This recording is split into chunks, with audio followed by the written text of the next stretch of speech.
কবিতা পাঠের সময় এখন।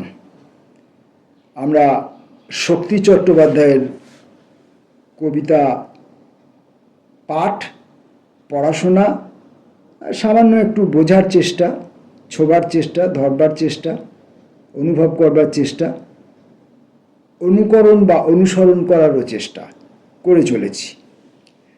আজকের প্রথম কবিতাটি ধীরে ধীরে।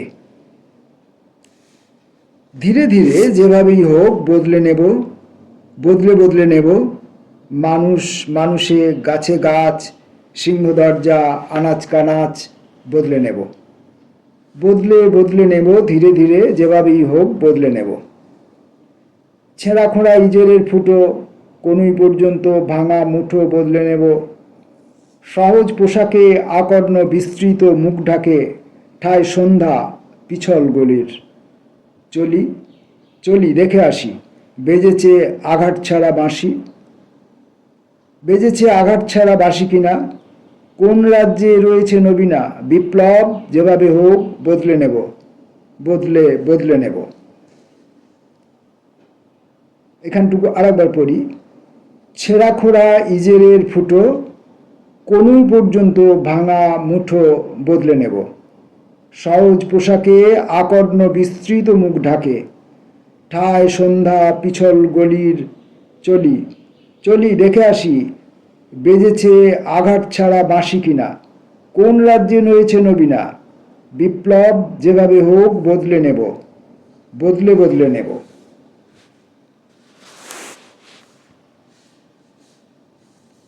পরের কবিতার নাম সে মানে একটা বাগান ঘেরা বাড়ি। সে মানে একটা বাগান ঘেরা বাড়ি, ঘর দুয়ারের ওপরেই ডাকবাক্স। হ্যাঁ, পিছনেও একটা ঘোরানো সিঁড়ির মতো ব্যবস্থা আছে। তার মন তো আর তোমার মতো পরিষ্কার নয়। সপ্তাহান্তে ম্যাথুরের বন্দোবস্তটাও পাক্কা। মোটের উপর চলন সই করে রাখাটার নামই জীবন, এই তো জানি। উদমাদা চণ্ডীচরণ, যা হাতে দেয় তাতেই মরণ। সেরকম কিছু নয় সে, বরং ছেঁড়া কাঁথা ফর্সা করে ছিন্ন ভিন্ন খুঁট কাখে গুজে খলবল হাঁটায় দুরন্ত। সাঁতারের ব্যাপারটাও মনে রেখেছে। সুতরাং তাকে আমি কিছুতেই দোষ দিতে পারি নে। দোষ নয় তো যেন সাবান। সুতরাং তাকে আমি কিছুতেই দোষ দিতে পারি নে। দোষ নয় তো যেন সাবান, হাতে তুলে গায়ে মাখার অপেক্ষে। সে মানে একটা বাগান ঘেরা বাড়ি, আগেভাগেই বলে রেখেছি। ঘর দুয়ারের ওপরটায় ডাকবাক্স, ফিরিওলা থেকে ডাক পিয়ন, তাকে ছেড়ে সবাই নট নরণচরণ ঠকাস। মরণ আর কি। দুপায়ে গিয়ে দেখ না বাবু, আমার জায়গাটায় আবার দাঁড়িয়ে ভিড় করা কেন?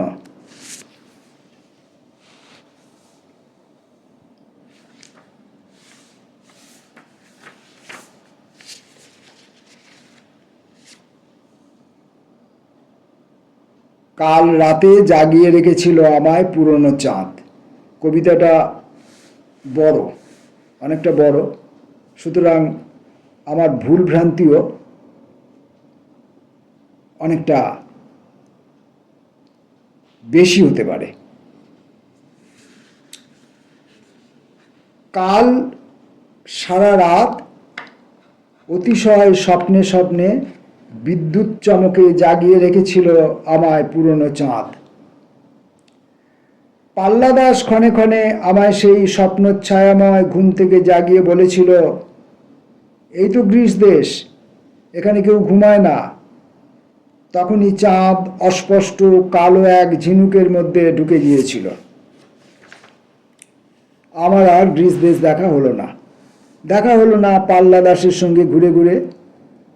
অসচরাচর গ্রীষ্মের হাজার হাজার বছরের শৌখিন সমাধিস্তবক, বাগানের ফুল। সারা রাত অকুণ্ঠ নতুন মৌসুমীর মধ্যে ডুবে গিয়েছিলাম আমি। মেঘের খাঁজে খাঁজে ছিল আলো আর আধার। রূপসীর বগলের কনিফেরাসের মতো, কঙ্কালের পাঁজরের মতো, নতুন ভয়েলের মতো ভেসে বেড়াচ্ছিল মেঘ আমার মাথার ওপর। আমার করুগেট ছাদের উপর গোলাপায়রা ছুটি হওয়া স্কুলের মতো বসেছিল। এত আলো, এত মেঘ, শেফালিতলা ভরে মখমলের মতো এত স্বনির্বদ্ধ গাঁদা ফুল আমারও কাজে লাগলো না আজ। এত আলো, এত মেঘ, শেফালিতলা ভরে মখমলের মতো এত স্বনির্বন্ধ গাঁদা ফুল আমারও কাজে লাগলো না আজ। যেন যেমন বিষণ্ণভাবে ভগবানের সঙ্গে কথোপকথন করে ব্রাহ্মণ, তেমনভাবে তোমার অল্প বিস্তর স্মৃতির সঙ্গে গা ঘষছিলাম আমি। মাঠের গাভী যেমন শিমুল গাছে, কিংবা বেড়াল যেমন মুঠি ভরা থাবায়, তেমনভাবে তোমার স্মৃতিগুলো কররেখা আঁচ করার মতো মুখের উপর তুলে ধরেছিলাম আমি। কাল সারা রাত অতিশয় স্বপ্নে স্বপ্নে বিদ্যুৎ চমকে জাগিয়ে রেখেছিল আমার পুরনো চাঁদ। তোমাদের উঠোনের সঙ্গে সাগরের এক গোপন বৈঠকে আমি তরণীমুক্ত যাত্রীর মতো বিহ্বলতায় সরে গিয়েছিলাম। কাল সারা রাত ধরে এক অন্ধকার গ্রিস দেশে পাল্লা দাসের সঙ্গে ঘুরে ঘুরে কিছুই দেখিনি আমি। কতদিন সমাধি প্রতিষ্ঠান থেকে বেরিয়ে এসেছি টেলিফোন করে তোমাদের সঙ্গে যোগাযোগ করব বলে, বেরিয়ে আর নিজের সমাধি খুঁজে পাচ্ছি না। যেখানেই দাঁড়াই সবাই বলে, আমিও একা আছি, তুমি ঢুকে পড়ো, কয়েকদিনের জন্য থেকে যাও হয়ে। কত লোক তো ভুবনেশ্বর বেড়াতে যায়, ছুটি কাটায়। তাদের অনন্ত আতিথ্যে মনে পড়েছিল তোমাদের কথা কাল রাত্রে স্বপ্নে স্বপ্নে বিদ্যুৎ চমককে পুরনো চাঁদে। তোমরা সকলেই তোমাদের আপন আপন কবরে শুয়ে রয়েছ। তোমার বোন চারুশীলা পরীক্ষার পর কবরে শুয়ে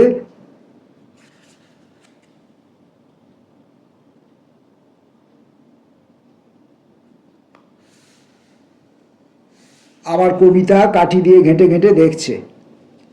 কোথায় ওর দিদির কথা, কোথায় বা ওর দিদির প্রতি তরুণ কবির প্রেম। একটি তারা দেখে দ্বিতীয় তারা খুঁজে বেড়াচ্ছে কবর থেকে মুখ বাড়িয়ে। মঙ্গল করো। কলকাতার মৌলালিতে পাইপের ভেতর অমন মুমুক্ষে দেখেছি আমি অনেক। কলকাতার মৌলালিতে পাইপের ভেতর অমন মুমুক্ষু দেখেছি আমি অনেক। বৃষ্টির দিনে দেখছে সঞ্চরমান ট্রাম স্টিমারের মতো। কাল রাতে এমন অন্ধকার গ্রিস দেশে ঘুরেছি আমি অনেক। নতুন মৌসুমীর পানে হাত পেতে কাল সারা রাত আমি চাকরি প্রার্থী চাঁদের প্রতি তাকিয়ে বসেছিলাম। আমাদের উঠোনে ছেলেদের রাবারের বল একটি পড়েছিল। আমাদের উঠোনে ইমারত তৈরি হবার উপযুক্ত কড়িবর্গা ছিল পড়ে। আমাদের উঠোনে উলট পালট খাচ্ছিল পাল্লা দাসের সমাধিফলকে দুর্নিরীক্ষ ডার্জ। কিছুক্ষণ আগে গ্রিস থেকে বেরিয়ে ফিরলাম আমি। যারা যারা আমায় নিমন্ত্রণ করে নিয়ে গিয়েছিল তাদের সকলের সমাধি আমি অন্ধকারে রেখে এসেছি। এপিটাফে ভরে গিয়েছি আমি। চৌরঙ্গীর 10 ফুট উঁচু দেয়ালের মতো পোস্টারে ভরে গিয়েছি আমি। তোমার লেখা চিঠি আমার 1.5 বছর পরে ফিরেছে কাল। এপিটাফে ভরে গিয়েছি আমি। কাল সারা রাত অতিশয় স্বপ্নে স্বপ্নে বিদ্যুৎ চমকে জাগিয়ে রেখেছিল আমার পুরনো চাঁদ। শক্তি চট্টোপাধ্যায়ের কবিতা আজ এই পর্যন্ত।